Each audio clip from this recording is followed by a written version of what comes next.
Here we go. It's another edition of the Sports Rush on a Sunday. And yes, something has happened. The computer has eaten our open for the show. So it is just me. Adam Lundy will be joining us shortly. Also, the coach, Shannon Griffith, joins us to talk about high school football coming up. It's going to be a busy hour because we've got to talk about the Colts. We finally saw them in their first preseason game against the New England Patriots. Observations on the backup quarterback spot.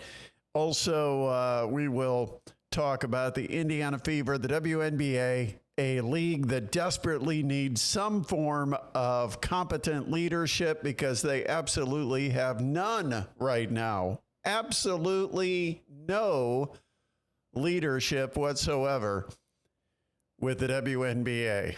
And we'll also...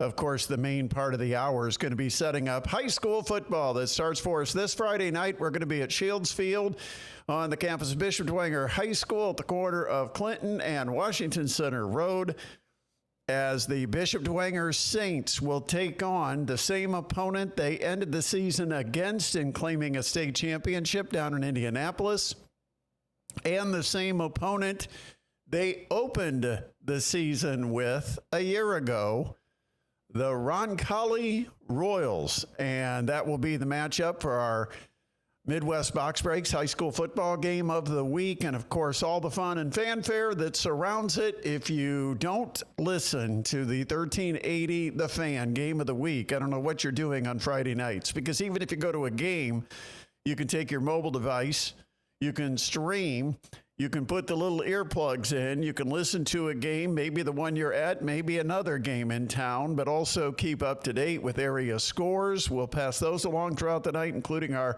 H&K Chevrolet of New Haven halftime scoreboard. And we've got Jim Shevlin, Eric Dudkevich, and the coach, Shannon Griffith, ready to bring you our Parkview Sports Medicine tailgate pregame show. So get there early this Friday night. Spend some time hanging out with the trio of trouble, Jim, Shannon, and Doot, and they'll preview not only the some of the players to be keeping an eye on as you get into the high school football season, but also some of the big games on the slate. And we'll talk about some of the games on the slate during this show and some of our expectations. But also coming up later, after the game is over on Friday night, you can join us live at the Pizza Hut.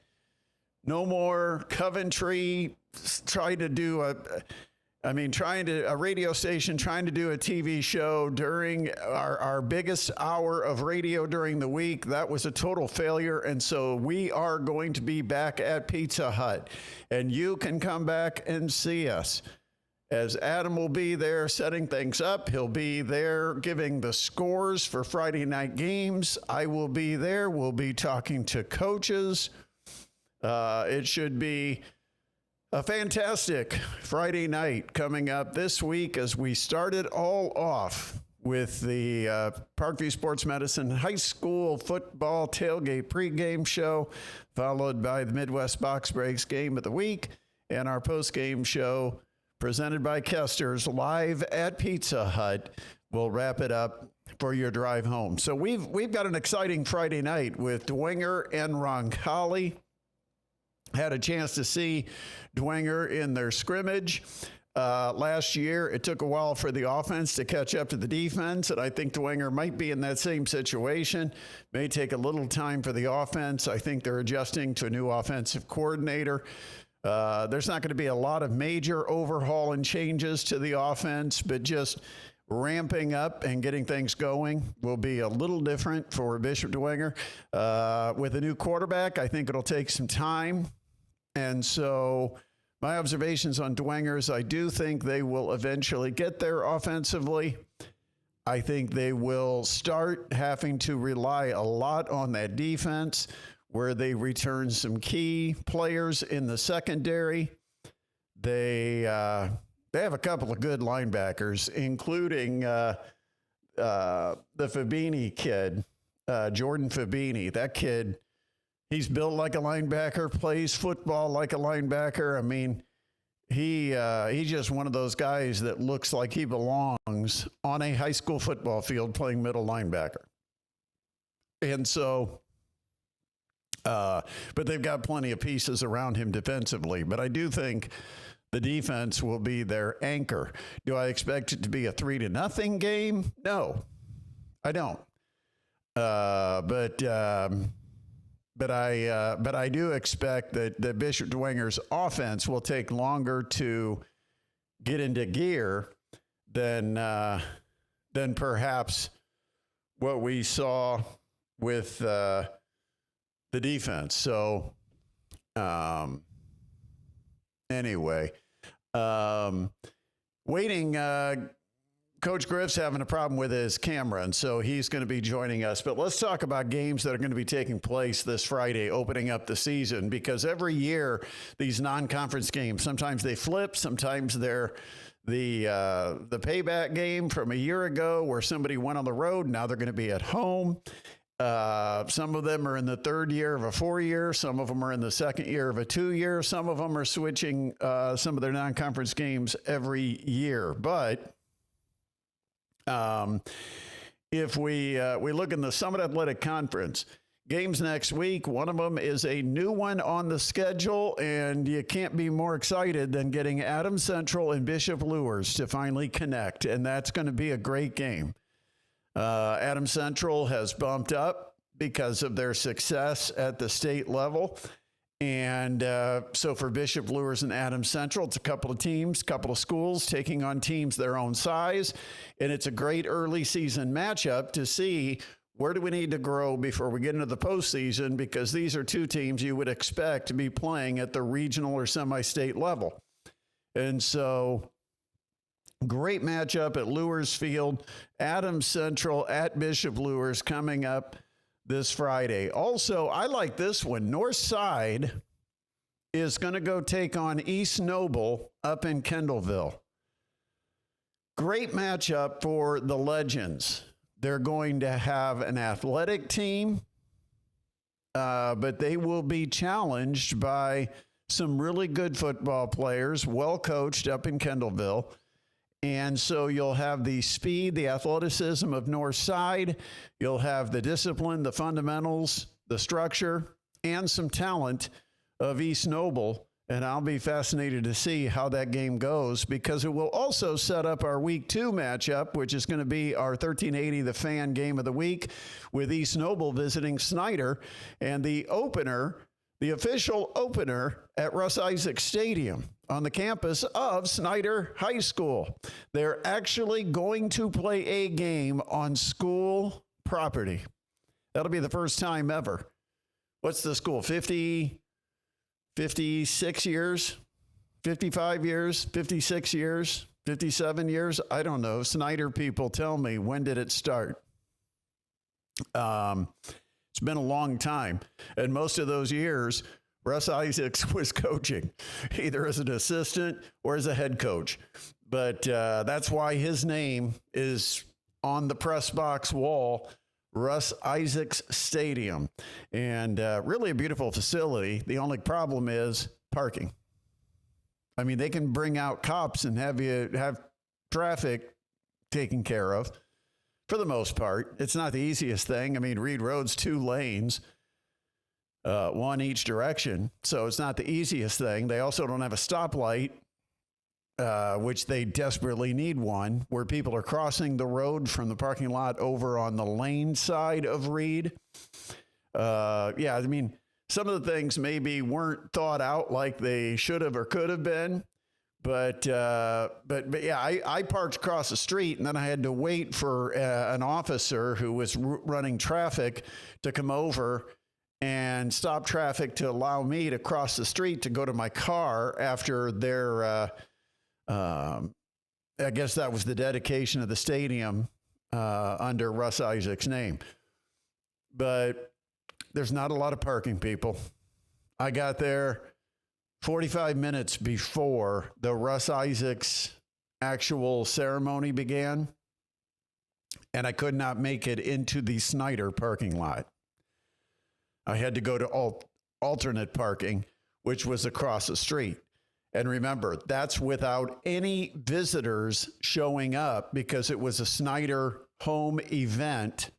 It was only Snyder people that attended. And so they're going to have a parking problem. A lot of people have been bringing this up and saying, why are you building the big stadium when there's no place to park people? I tell you, I don't know how many adults are comfortable riding a bus, but that may be the only way to get parking is to park like at Northwood Shopping Center and get a commuter bus that takes you back and forth. It's going to be interesting what we find, because I expect East Noble will travel well. Snyder will be packed with alumni, former players, current fans, and faithful, because it's the opening of a brand new stadium. It's a historic night. And so we'll find out very quickly, can Snyder handle a big crowd? Because right now, I don't think they can. I don't think, at least the parking lots can't. The bleachers, they're fine. They've got quite a bit of room, and there's plenty of room for standing room. But I'm not so sure that parking isn't going to be a real issue, because then the only option people are going to have is to go into the side streets in the neighborhoods and find places to park. Well, then the neighborhood's going to start bitching. So it may be a no-win situation for the Snyder Panthers, even though they've got the beautiful stadium and they've got, once people get in, I think a great atmosphere for high school football. But where are they going to park? That's going to be, you're going to be there early, Griff. That's a good thing, because you may need to get there early to get your spot. Can't you park across the street at, what is it, Lane Middle School? Yeah, Lane's across the street, and that's where I park. Yeah, that's supposed to be the quote-unquote overflow. Yeah, and probably be good for the visitors. And remember, 45 minutes before the scheduled ceremony with Russ Isaacs, when you only had Snyder people attending and there was no game, so I'm not even sure you had as many people for Snyder as would attend a game. It was a Monday night. It was not a weekend. Yeah. And 45 minutes or 40 minutes or so before the event, I had to park in the overflow lot over at Lane, which is not huge. I mean, I'm guessing it's 120 spots or something. I don't know. It's not huge. It's just an extra little lot over there. But well, Dude should be able to give us special parking passes for that night. Yeah, and I was looking for the elevator for the longest time, and I still have not found it over there. Didn't find it, did you? They must have lost the blueprint I sent over for the press box, because it did include an elevator. Because let me tell you something, that is a long way up there. But they did do something kind of nice, is instead of coming up the ramp and being at the bottom row, you know how most stadiums, you come up the ramp, you're at the bottom row, and you go up however far you want to go up. Well, for us, having to get up to the press box, we're going up every row.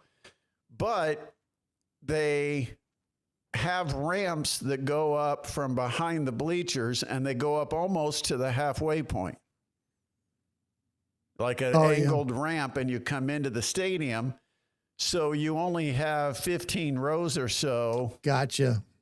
You're not going from ground level all the way up. That's even better. You're going about halfway up to the press box. Well, that's a great compromise. That's a little bit better.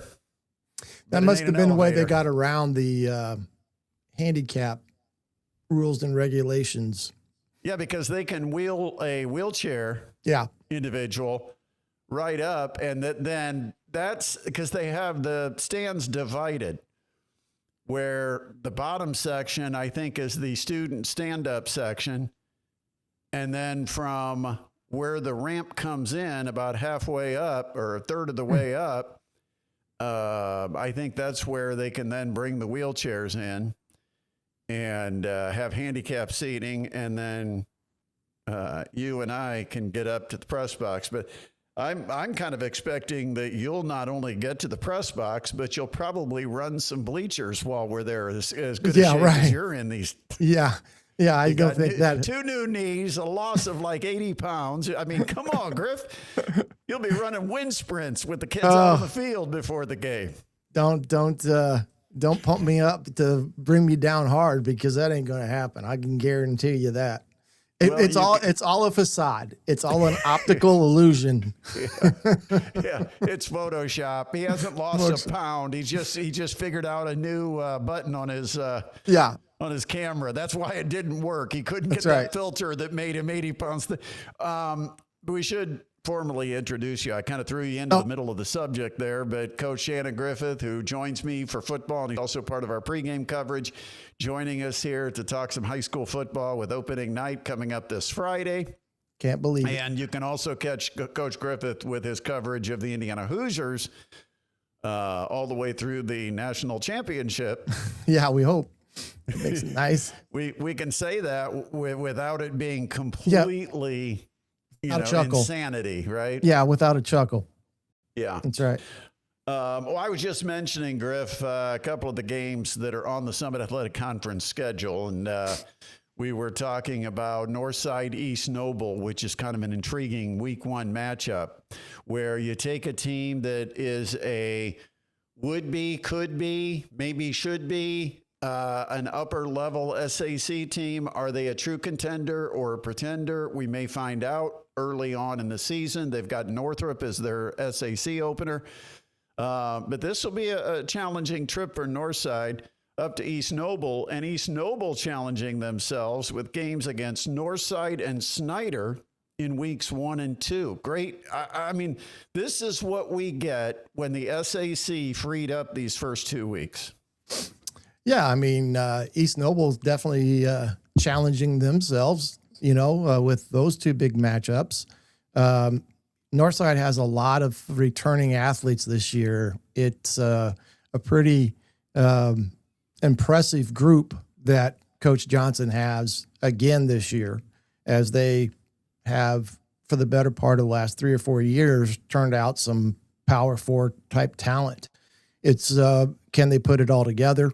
And, they're going to face an incredible talent in Austin Phillips, and that will be the key to that ball game, because he's about it when it comes to returning players for East Noble that have been through the fire, because they lose their starting quarterback, who was a heck of a player for them. So they got to break into that, and he's going to go play against 2 top-tier programs in the state with Northside, and then following week Snyder.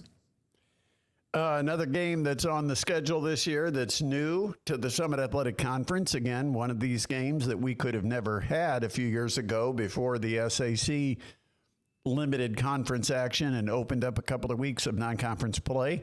The Adams Central Flying Jets coming into the Summit Athletic Conference to take on the Bishop Luers Knights. That'll be a lot of fun at Luers Field.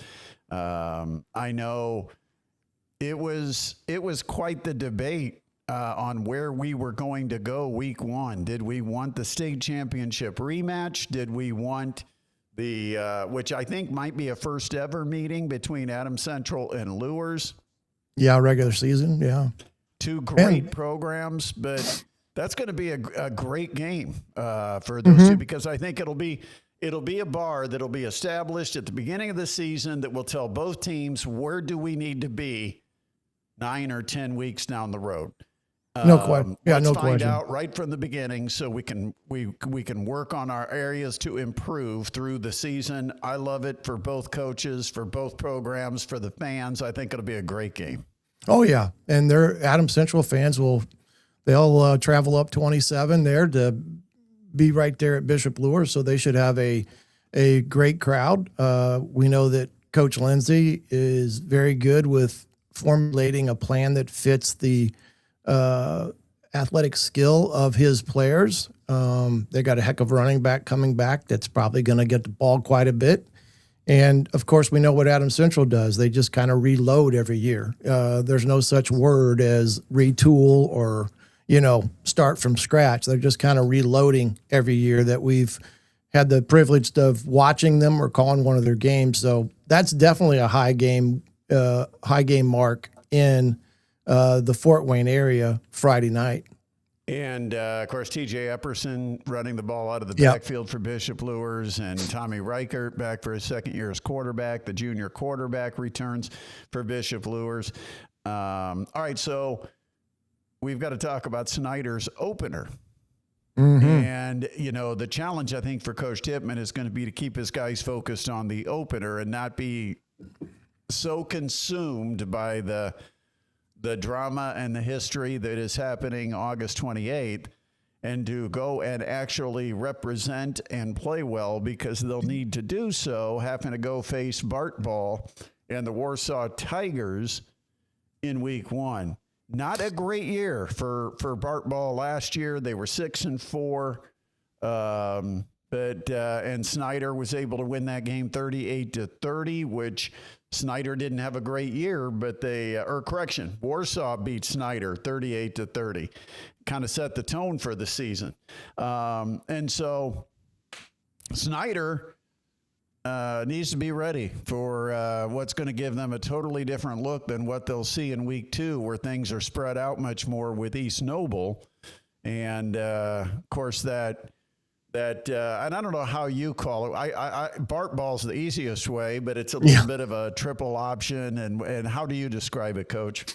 Yeah, it's kind of it's similar to what Adams Central has done for years, but it's more true triple option, I would say, than what Adams Central does, because that's what they've been known for, and more true wishbone, you know, than what you may see from like an Adams Central. But Bart Ball is probably the best description of it, because they kind of live in their own world themselves when it comes to their offensive philosophy, and it's a tough offense to get your kids ready to defend. Now, being that it's the first game, they're going to have plenty of time to do that in terms of what they've been able to do over the summer months and so forth and so on.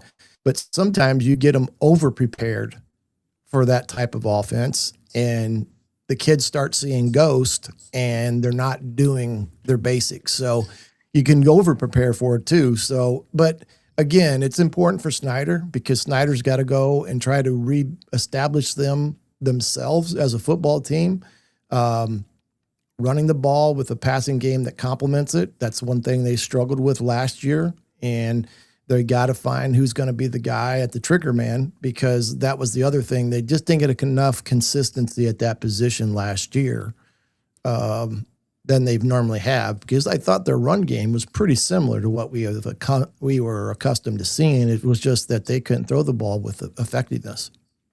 Well, and late in the season, they switched quarterbacks, definitely improved the passing attack.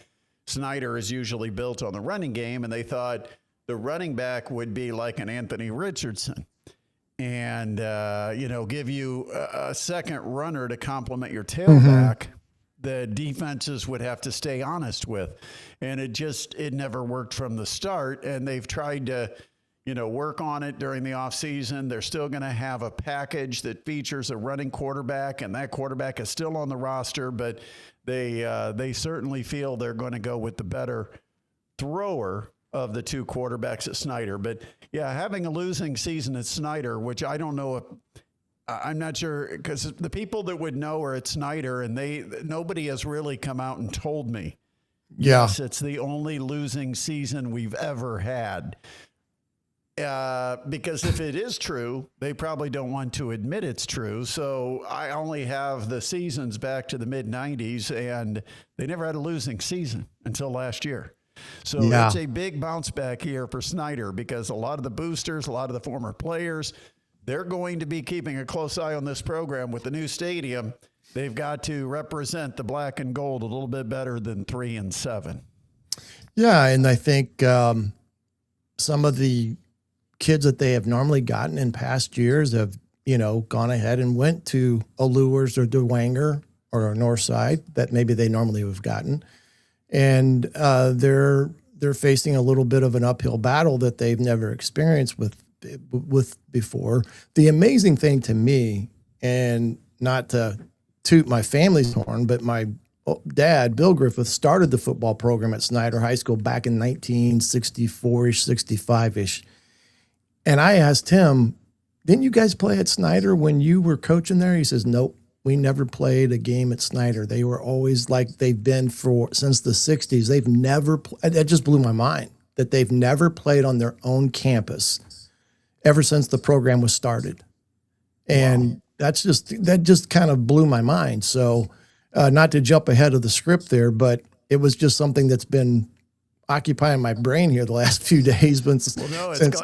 It's good you're on board, because at the beginning of the show, I asked how long has Snyder football been in existence. I thought it was maybe 68, 69. You just put it back into the mid 60s. Yeah, I think it was like 64 or 65. I can't remember, Brett. So we've got some comments, and I haven't had the comments open.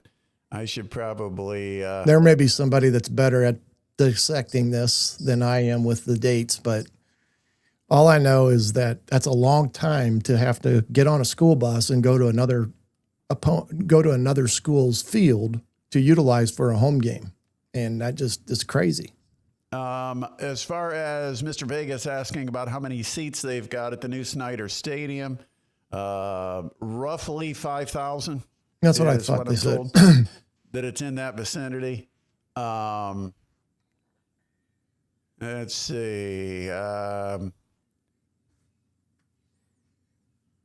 Now, we're actually at the Snyder East Noble game, the 28th. I see a comment here from Mr. Vegas. Because the 21st, this Friday, we're going to be at Bishop Dwenger. We'll be at the Pine Valley Pizza Hut. And East Noble Snyder, since now we're going to be at Snyder, we are scheduled to be at the Northwood Pizza Hut. Because then we have Northside, I think, the following week, and we will be at the East State Pizza Hut then on September 4th.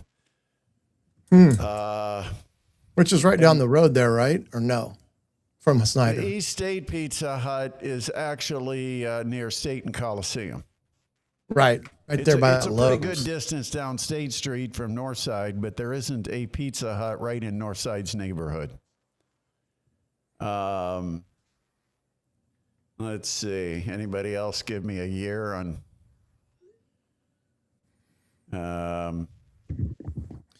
Well, I'll have to ask Duke because he's the encyclopedia of knowledge as we tape our show this evening as well.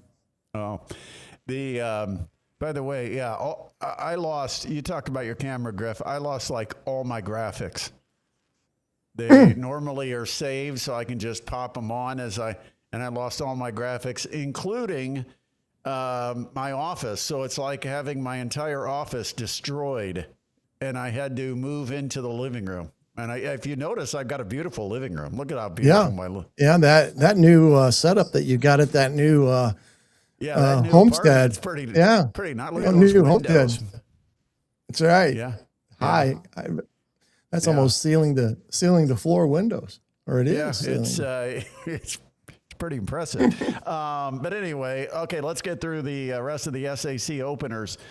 Wayne at Leo, kind of an intriguing game. Another one we haven't seen before. Then we've got West Side at Northrop. I have no idea who that is. Is that Gary? West Side? Yeah, Gary West Side. Yep.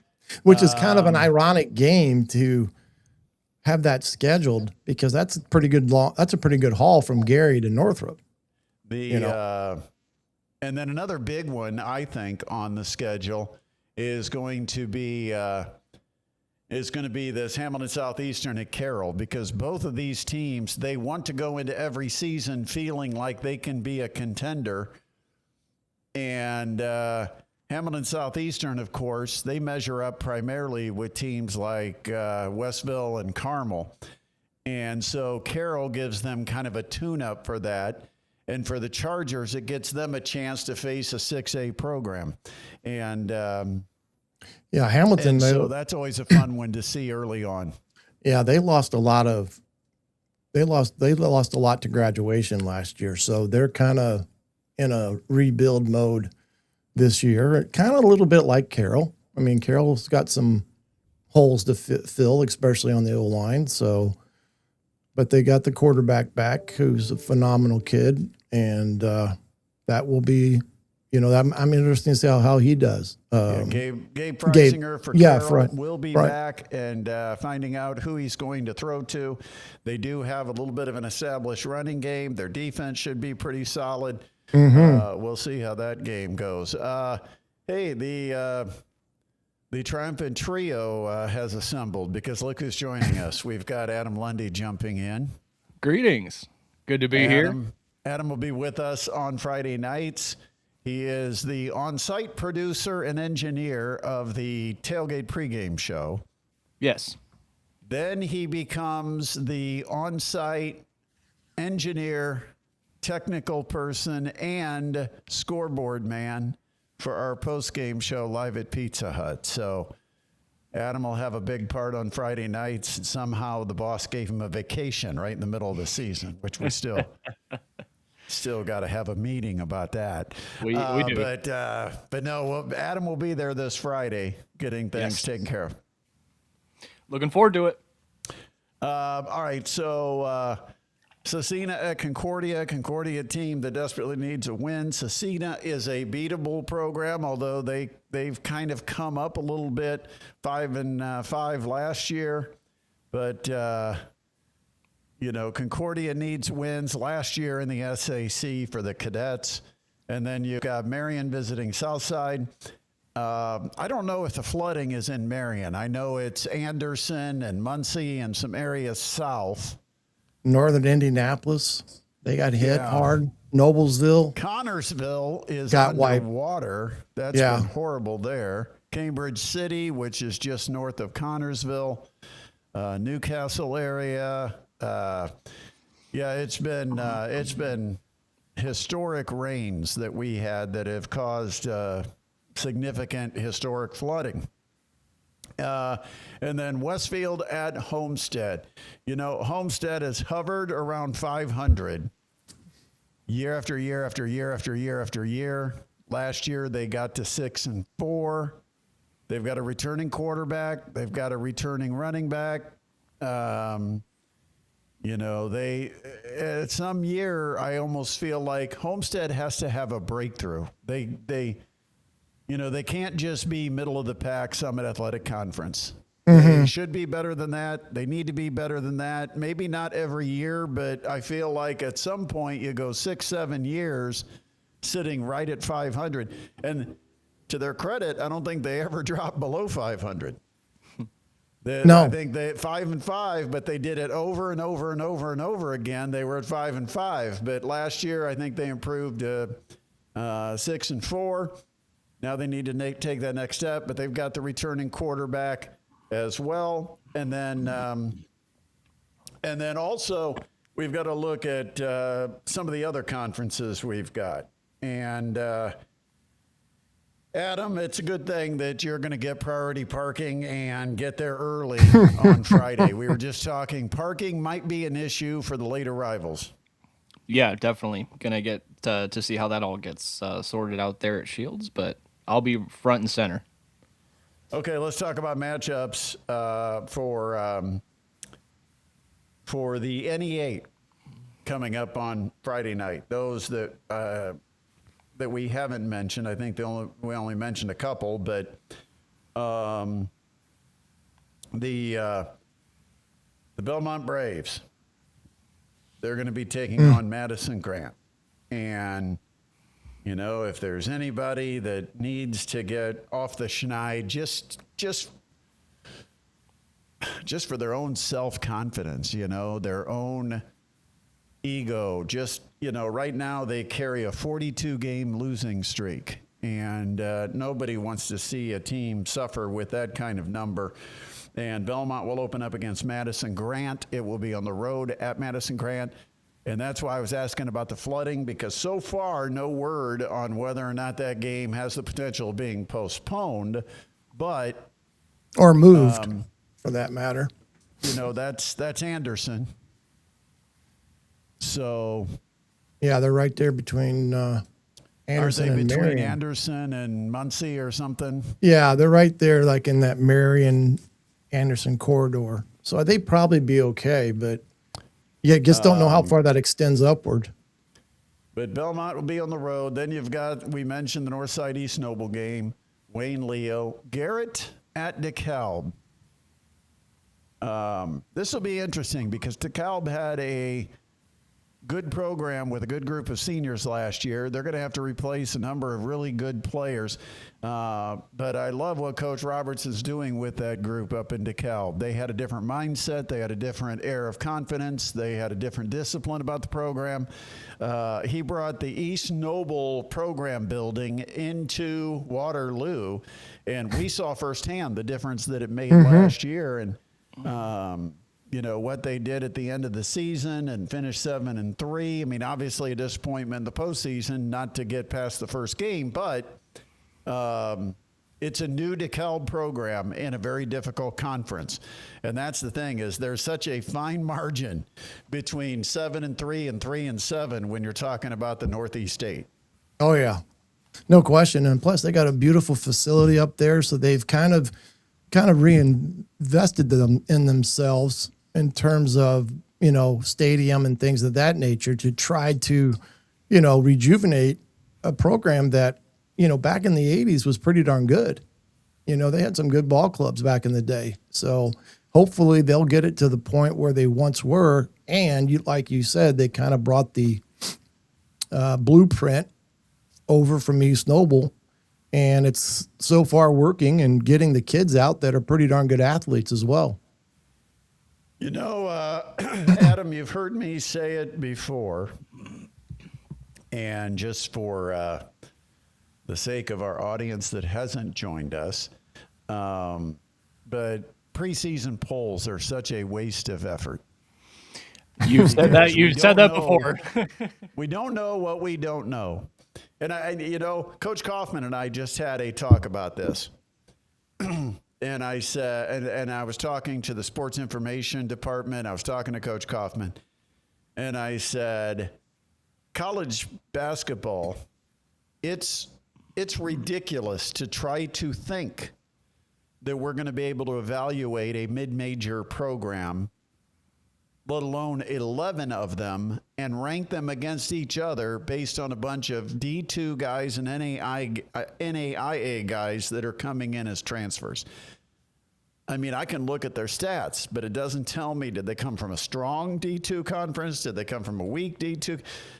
You don't know. And so I have never been a fan of preseason polls, and I'm even less of one now.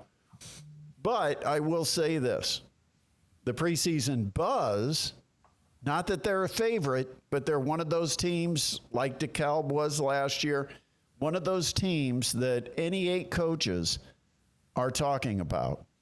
At Media Day, I think 3 or 4 of the NE8 coaches specifically said, keep an eye on Huntington North. They've got a really good nucleus of talent that came around. They played really well last year, and they could be one of those teams that really challenges. Huntington North's going to open up at Eastbrook, kind of a traditional, successful program. But that will be the opener for Huntington North.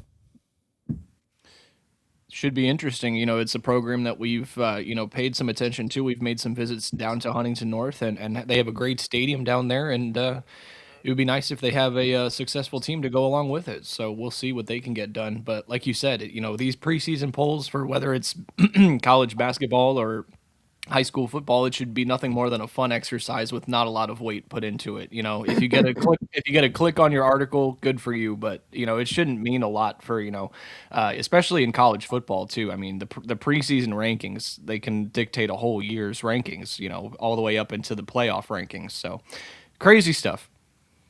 By the way, thinking about the stadium at Huntington North, the stadium at DeKalb, which is basically the same stadium, but so many renovations have been done to it, with adding bleachers on the west side, building up a new press box, and a new entranceway behind the gym area. They've done all these things at DeKalb to dress up and update their stadium. East Noble, we know, has a great facility.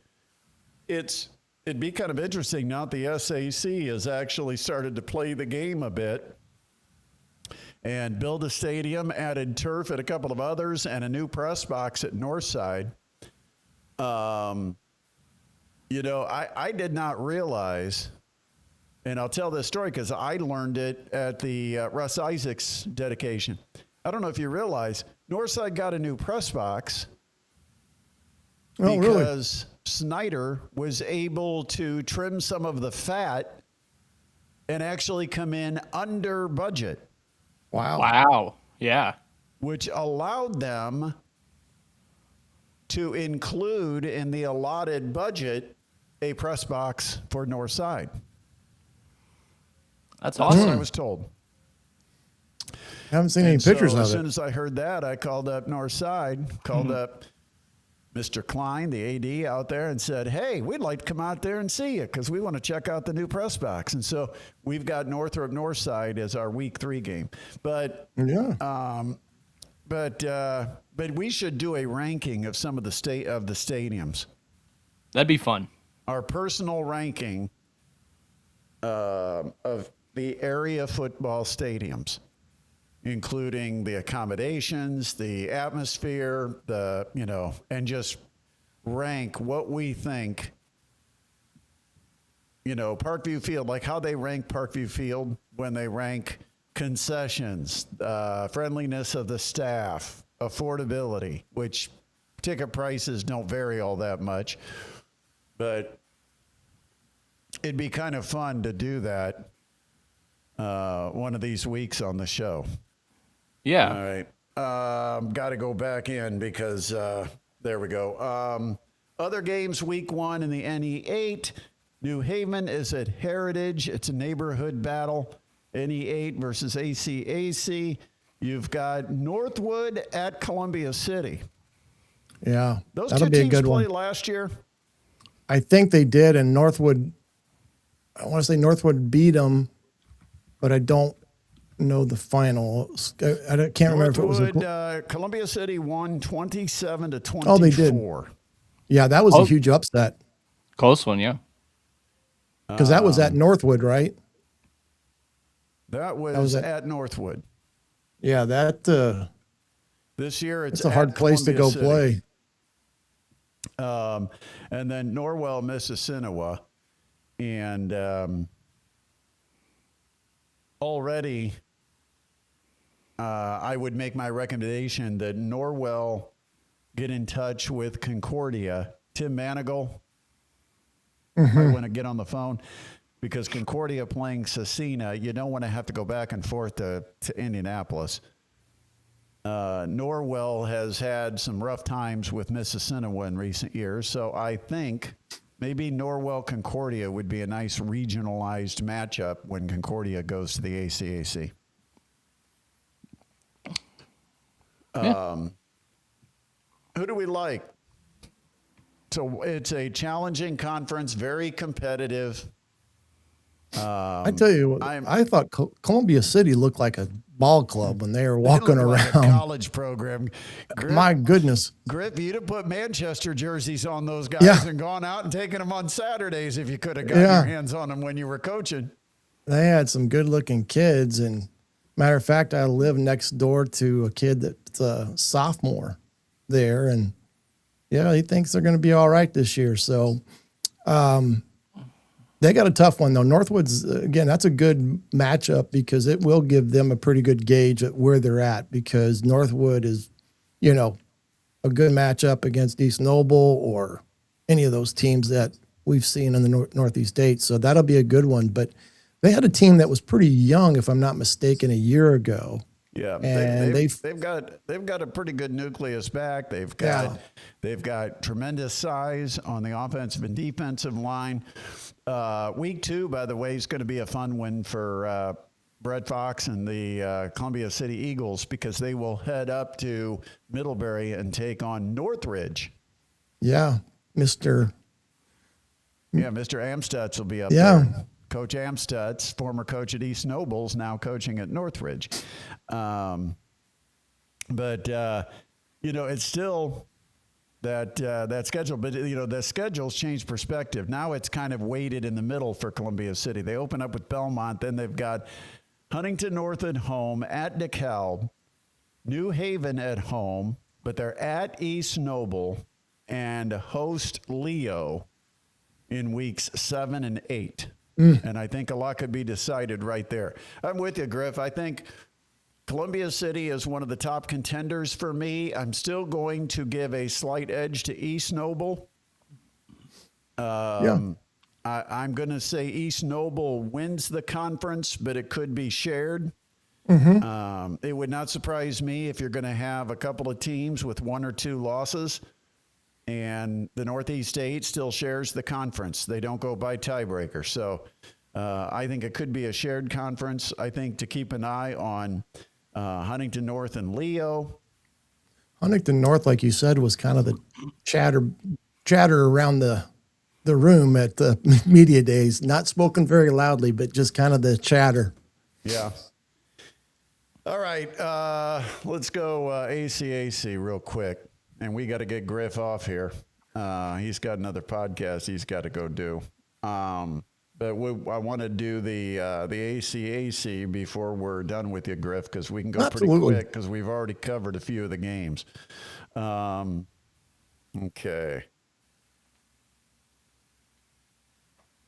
Hang on.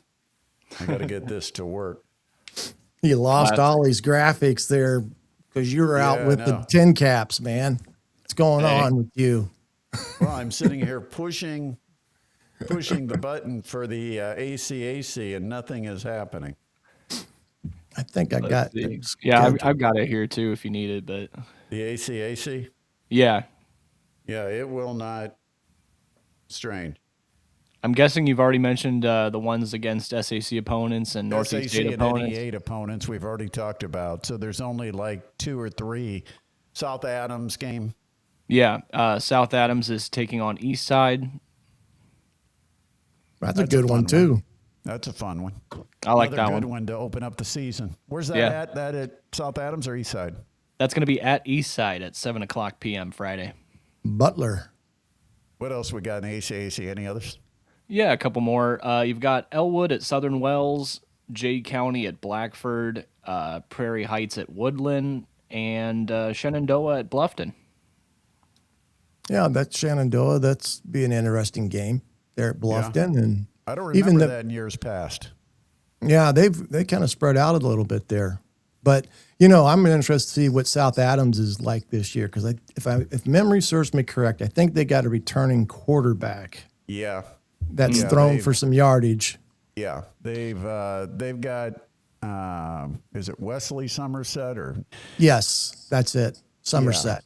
Yeah. And they've got him back, and believe me, there will be an entire offense that will be built around him. He will do an awful lot in that offense, and.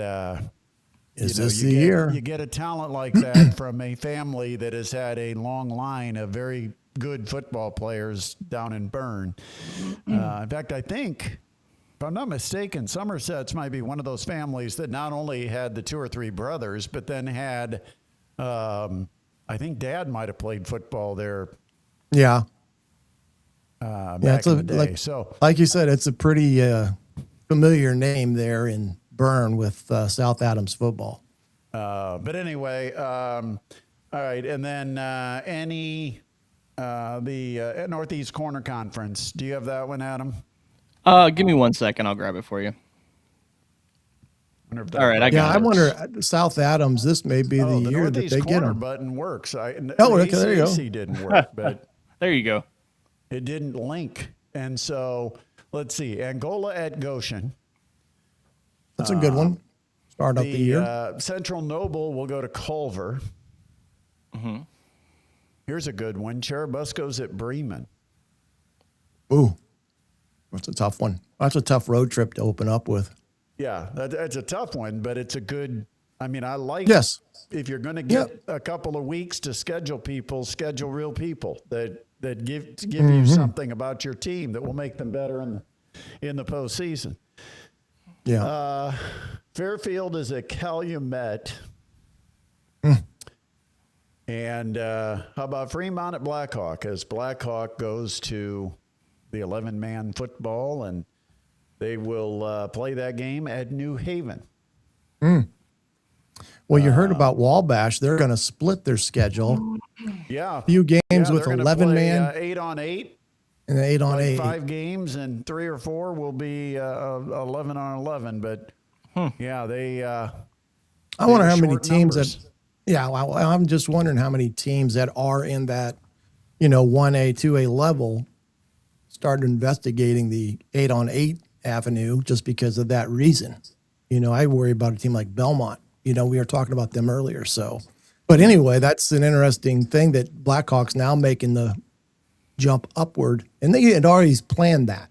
That was the planned thing that they were going to get to. So, I'm happy for them. Northridge is at West Noble. Another great game. What was that? That's another great game to start out the year with. Yeah. West Noble's had a nice run, built a solid program, and again, Luke Amstutz and Northridge, that will be his debut as the Northridge coach. Yeah, I think he'll do just fine. And then St. Joe's is at Lakeland. And Ryan's already weighed in that he's worried about the Lakers. Uh-oh. And so there you go. Big night of high school football. All right. Can't believe it's if you here. had to pick a team for conference champion, Griff, Summit Athletic Conference. I'm going to say Carroll. I think the Chargers. I am also going to say Carroll. Just think overall, they've got, their numbers are ridiculous. They got like 100 and some kids now. Yeah. And so I'll go Carroll. Adam? New stadium juice. Give me the Snyder Panthers. Ooh, wow. Wild card pick. That stadium must block and tackle really well. All right, let's go NE8. I've already mentioned that I'm probably going to go with East Noble, but I think there's 3 or 4 contenders. Well, I like both. I'll go with Columbia City, although Leo is always going to be a team that you watch. But then, of course, you can never go wrong with the East Noble Knights. But I think Columbia City is going to have a good year. Yeah, I saw the scrimmage for Leo, and the Marquardt kid, his job is going to be get it in the hands of the playmakers because they've got 2 or 3 receivers back from a year ago. Right. They've lost running backs. They're, obviously Nate Foster was a great one for them. And then the backup to Foster last year, who was, I think he was a freshman, and he transferred. So Paul Woods is going to take over as the primary running back. He's also a middle linebacker. He's the one that runs really hard, though. They'll be hard runner. They'll be fine with him. So not the flashy sidestepping Foster. Not the breakaway type of guy we saw with Foster, but I think they'll run a somewhat controlled passing attack. The little quick curls, quick out routes and quick slants, things like that. And Marquardt looked like he couldn't handle that. So, I think they'll figure out their look. You've got a pretty experienced coaching staff up there in Leo. A lot of former head coaches that are now assistant coaches for Jason Dorfler. So, definitely Leo's one of those teams to keep an eye on. Columbia City, certainly a team to keep an eye on. Is Huntington North for real? We're going to find out. And don't count out DeKalb. Anxious to see how year 2 goes for Coach Robertson and the DeKalb Barons. Adam, who you got? Northeast 8 goes through Kendallville. I'm going to go with East Noble. ACAC, until they name the conference after another member, I'm going to continue to go with Adams Central. Well, I'm gonna flip it and say South Adams this year. Ooh. This is the year, huh? A little fight down in the if Grant Mosher burn. hasn't subscribed yet, Griff just talked him into it. Wow. Okay, Adam. Yeah, I got to go with Adams Central. Unfortunately, Now, we can always edit this later, Adam, if you want to say, go ahead and just say South Adams, and then we'll figure out which one we keep. Which one we need to cut. Yeah, South Adams, definitely. Yeah, that way we've got 2 out of 3 either way, and we don't That's look as right. dumb as we might be.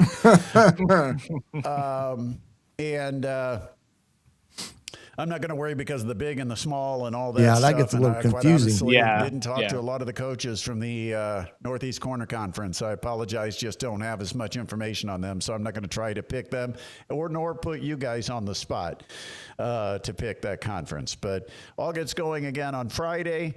You see a lot of these 3 faces, or at least hear a lot of these 3 voices coming up starting on Friday, as Griff will be part of the pregame show with Jim Shevlin and Eric Dutukevich, as the Parkview Sports Medicine Tailgate pregame show returns. Also, for the Midwest Box Breaks Game of the Week, it'll be me and Griff. Postgame show, me and Adam. Live from your Pizza Hut, starting off in week 1, we will be at Pine Valley Pizza Hut. So with Carol and is Northrop at home? I know Yes. Carol is at home. I know Dwanger is at home, and I believe Northrop is at Yeah, home. they play Gary Westside at home. So a lot of fans that should be out at the Pizza Hut joining us for our Kester's postgame show coming up this Friday night. We'll be there live. Hang out with us. All right, Griff, I'll see you, boys. I'm going to go ahead and say bid you an adieu. We'll if see that's ya. the right word. But have a great night. Look forward to your podcast, your show. You said you're recording tonight. When is it going to be available? Upon further review, be out Thursday, also on 1380 The Fan, and on 1380 again on Friday, leading up to the Parkview Sports Medicine pregame show. Yeah, they don't have to worry about me voiding that preempt, so now they can put it on there. All right, Griff, appreciate All you, right, man. buddy. Thanks. See ya. Yep, we'll see you. That was Coach Shannon Griffith joining us. All right, so we got to talk a little bit about the Colts. We haven't really gotten anything other than the high school football so far, but let's talk about the Colts. We saw Anthony Richardson and Riley Leonard competing for that backup job. I'll tell you what, if you just go by what we saw in Thursday's game, Anthony Richardson looked a little rough, but again, he's been injured, hasn't had a lot of reps, but as he got comfortable, I thought he looked pretty good. And I'm like, for the backup role, I thought he outplayed Riley Leonard. I think it's going to be an interesting decision to make because there was a lot of question whether Anthony Richardson would be on the Colts. My thought was maybe he would get the playing time in preseason week 1 to set up trade value and try to get some leverage because no one seemed to be all that interested in him. Maybe the Colts need to keep him because Riley Leonard certainly didn't look like the answer as a backup. And if you're, let's put it this way. If you are going to trade Anthony Richardson, you've got to get some kind of a veteran sitting on their couch to come in and at least put a uniform on and learn the playbook because I don't think Riley Leonard is the guy you're going to want to play any kind of significant number of games or significant amount of snaps. Anthony Richardson, depends what you get. But at this point, I would feel better with Richardson over Leonard. I mean, I would be too. I'd feel more comfortable with Leonard with Richardson over Leonard as the backup. But it's just it's a weird situation. Do you keep somebody that asked for a trade away from your organization, or do you try to get as much value for him now that he's shown that he can produce a little bit, even if it was in the preseason? And like you said, if they do get rid of him, they do need to find a better answer than Leonard at backup.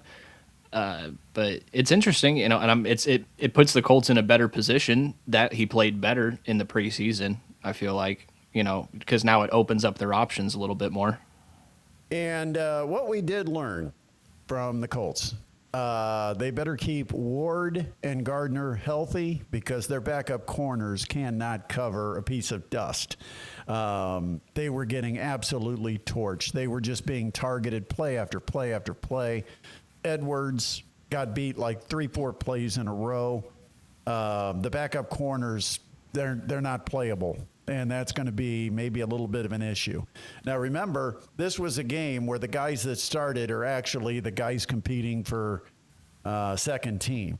Most of the starters, most of them were not there. But, you know, a guy that I think is going to earn a spot on the field is Betcher. And what was the lineman? The lineman was dominating. Oh, yeah. I'm not sure of his name. I haven't learned the new roster names yet, but I'll see if I can figure that out. I think he was number 55. He knocked down a pass. He had a sack. He had a couple of quarterback pressures. He held his ground in the run game. I'm like, that dude, and I'm not going to compare him to Nick Bosa, but I'm going to compare him to Nick Bosa. That type of an energy guy that's going to bring it every play. Are we looking at Caden Curry? Caden Curry, that was it. Out of Ohio State? Yeah. That dude can play. And Betcher at linebacker, we were concerned about the linebacker position, and I thought he played pretty well. And he might not be the guy that's the starter, but depending on Allen and whether he's ready to go as a rookie, I didn't think Betcher played poorly. So, you know, I felt pretty good about where it was. And you know, and you can't complain about a kicker kicking a 61-yard field goal. 61. And yet he may not get the job. He may end up getting cut. And that brought up the interesting question. The Colts have such a plethora of really good kickers, so they're going to have to make an extra roster spot to keep two. I can't imagine that would happen. I don't know. I don't know if that's... No backup kicker is going to want to be a backup kicker because chances are somebody's going to get hurt somewhere and they can be a starting kicker, right? Right. It happens all the time. But they're going to have a tough decision to make. Yeah. So, but I mean, it's a tough decision, but a good one. You know, it's where they're in a good position where they have to make this decision. Same as Anthony Richardson. And Colts are going to be back in action coming up this Saturday, and they will be home. In fact, their next two are going to be at home, and they've got the Falcons, if I'm not mistaken. All right. And so get a firsthand look at Jesse Bates. That'll be nice. I'm sure he'll have a nice group of fans coming, not only from Fort Wayne but the surrounding area, to come see him play at Lucas Oil. The other thing is, I thought Westbrook. I thought he was better than I expected at wide receiver, but I still think the Colts are a wide receiver short. I still think they need a true proven starter. I know you've got a number of guys that have been very good, serviceable backups and that have produced when called upon, but they have been career backups for a reason. And I think you've got to probably find a starter. All right. I'll tell you this, Adam. The more you pay attention to the WNBA, the more you question your entire existence.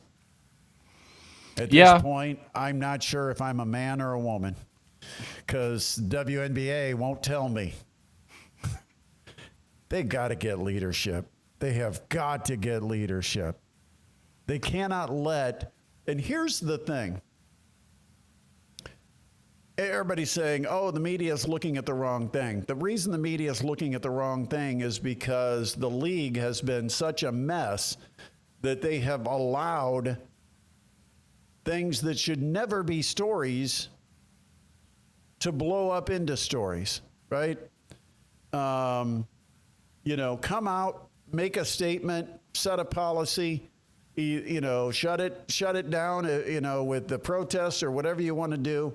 But the fact that, just in the last week, the mess ups for Kathy Engelbert, number one, they meet with a committee of the top executives for the WNBA.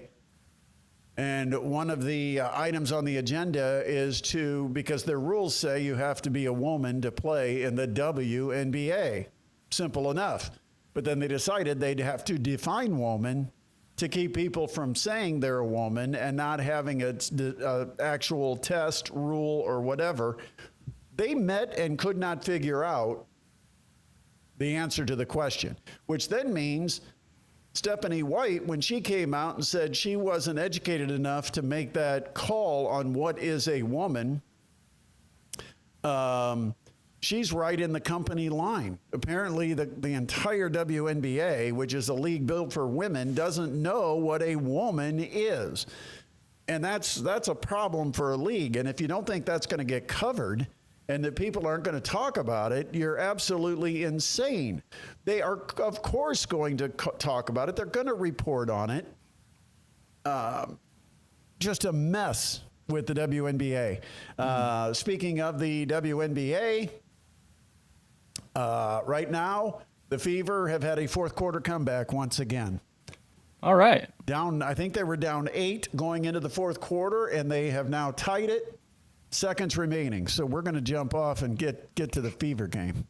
Sounds good.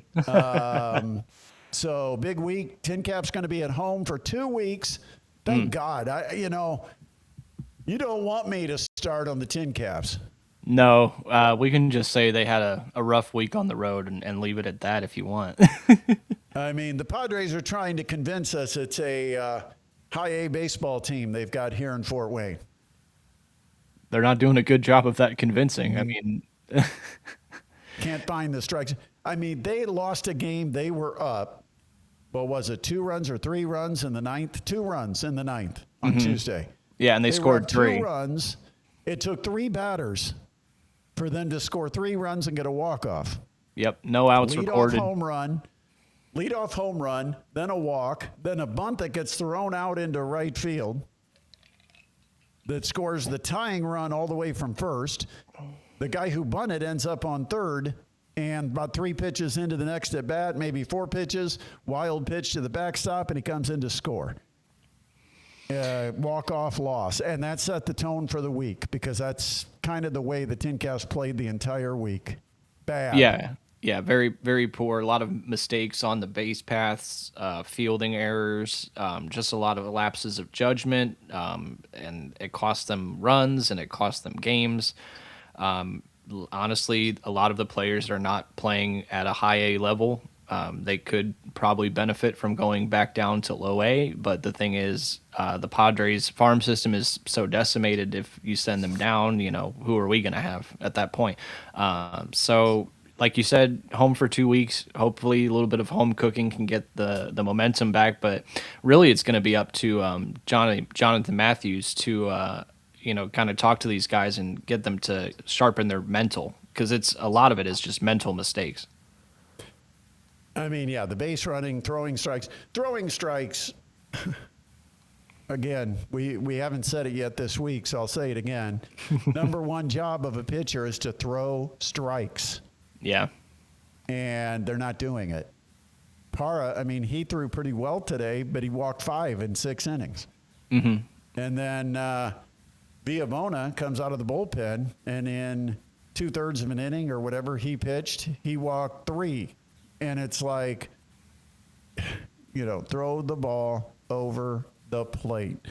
Villamona lost a guy that he was 0-2 with the bases loaded. 0-2 with the bases loaded. He lost him, walked him, and forced in the run, which I think ended up being the winning run by when all was said and done in the second game today. Yeah, it's just you need to be able to pepper the strike zone at high A, and you need to not be missing your pitches, missing your zones. You need to have a level of control to be able to hit the strike zone every time you're called upon by your coach / pitcher or catcher to do so. It's just not high A pitching either. It's high A not high A fielding, not high A pitching. It's just not the level it needs to be. Yeah, and and the tough thing. Let's make 2 points very clear. The Tin Caps, meaning the staff for the franchise, Mike Nutter and company, have no impact. None. On the roster. None. They also do not have the option of who their affiliation is. Remember when Major League Baseball pushed out a bunch of teams and then re-established all of the lines of affiliation and moved the Midwest League into high A baseball. The Tin Caps ended up staying as a affiliate of the Padres, but in the high A level instead of single A. And I tell you what, if you still had your own negotiations that took place between the local franchise and the Padres, I don't know that the Tin Caps would continue in the position they've been put in over the last 3 or 4 years with the rosters rated, traded, and everything else. But anyway, all right. I'm just checking to see what was the latest going on with the I Fever don't know if game. you watched it, but I will tell you this. The Dream just missed 2 layups at the rim. Yeah, I didn't see it, but I'm reading it here. I see Angel Reese offensive rebound. Angel Reese misses 2-point shot. Where have I seen that before? Was that her that missed? So, yeah, they got an offensive rebound a foot from the rim. There was put it 2 back up actually. and missed Yeah. it. Yeah, so Angel missed one with 3 Actually, seconds she left. missed 2 in a row, but the second Yeah. one might not have counted because it may have been determined to be after the buzzer. Yeah, apparently on ESPN might have it wrong, but they're crediting the second one with a Naz Hillman offensive rebound and then missing a 2-point shot with 0.7 seconds left. But either way, it was just a mess under the basket, and they could not score to win the game. We'll call it Angel Reese because we like to laugh at her glowed now. in that. No. But she definitely did miss at least one. It's overtime in Atlanta. Let's go. We got to turn on the radio, 92.3, the home of the Fever. My guy, John. And catch John Nolan with the call. Fever basketball locally, 92.3, whoa, radio. And no stream, but you do, if you have a radio, tune it to FM 92.3. All right, we're out until, we'll actually talk to everybody on Friday. Yeah. Can't wait. Can't wait. Let's do it. All right. Thanks, man. See ya. See you.